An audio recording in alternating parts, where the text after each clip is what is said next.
mga idol. Ayan, nagluluto tayo ng fried pugo. Kaway-kaway sa mga kumakain ito. Fried pugo.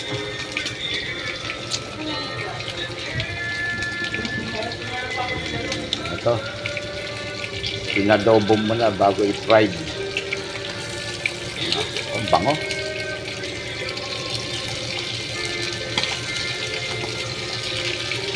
Sarap na ito. Dapat deep fry, dapat ano. Wala, tinilad eh.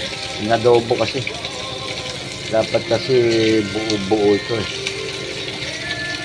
Tapos ito, deep fry lang. Sarap na ito. Deep fry. Masustansya ito mga idol.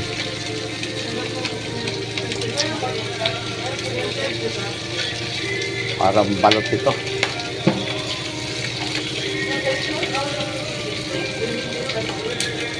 Sabi na masarap daw, toasted nito.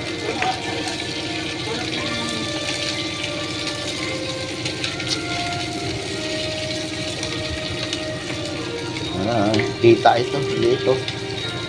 Ayun o, kita ulit. Tibon. Sarap.